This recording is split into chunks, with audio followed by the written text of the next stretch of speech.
ऐसा हो अगर पति पत्नी का प्यार, कहानी जो दिल में उतर जाए। किसी शहर में एक शादीशुदा जोड़ा रहता था और वह एक दूसरे से बहुत ज़्यादा प्रेम करते थे। शादी के 12 साल बाद उन्हें एक लड़का हुआ। उनका लड़का उनकी आंखों का तारा था। एक सुबह जब वह लड़का तकरीबन 2 साल का था, पति ने यानी उस बच्चे के पिता ने एक दवाई की बोतल खुली देखी। उसे काम पर जाने के लिए देरी हो रही थी, इसलिए उसने अपनी पत्नी से उस बोतल को ढक्कन लगाने और अलमारी में रखने को कहा।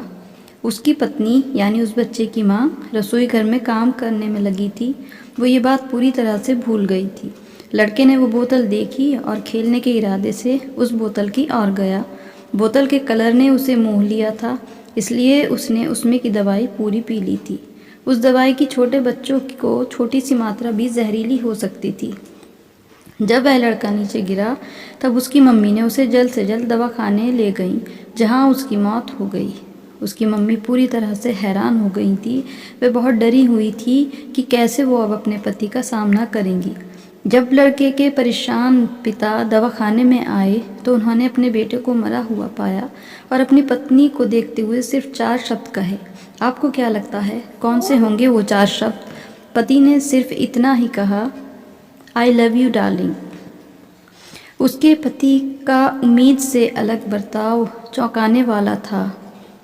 उसका लड़का मर चुका था, वो उसे कभी वापस नहीं ला सकता था और वो उसकी पत्नी में भी कोई कसूर नहीं ढूंढ सकता था।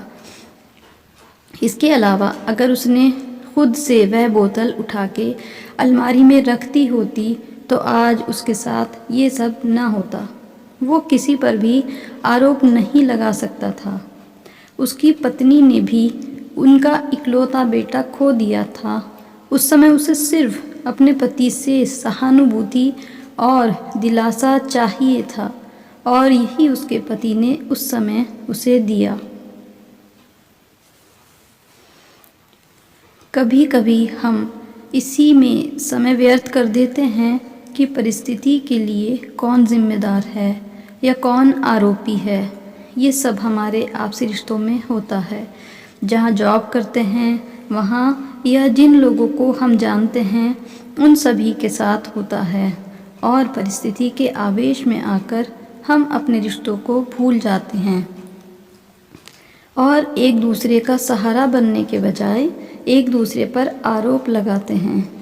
कुछ भी हो जाए, हम उस व्यक्ति को कभी भी नहीं भूल सकते जिसे हम प्रेम करते हैं। इसलिए जीवन में जो आसान है उसे प्रेम करो। आपके पास अभी जो है उसे जमा करो और अपनी तकलीफ़ों को विचार कर करके बढ़ाने के बजाय उन्हें भूल जाओ। उन सभी चीज़ों का सामना करो जो आपको अभी मुश्किल लगती हैं या जिनसे आपको डर लगता है। सामना करने के बाद आप देखेंगे कि वो चीज़ें उतनी मुश्किल नहीं हैं जितना कि आप पहले सोच रहे थे। हमें परिस्थिति को समझकर यानी हालात को समझकर ही लोगों के साथ व्यवहार करना चाहिए और लोगों को कठिन परिस्थितियों में उनका हमदर्द बनना चाहिए। आज की कहानी आपको कैसी लगी कमेंट बॉक्स में बताइएगा ज़रूर और मेरे इस वीडियो को अपना प्यारा सा एक लाइक दे दें, इसे शेयर कर दें और मेरे चैनल को सब्सक्राइब कर लें please please please and thanks for watching.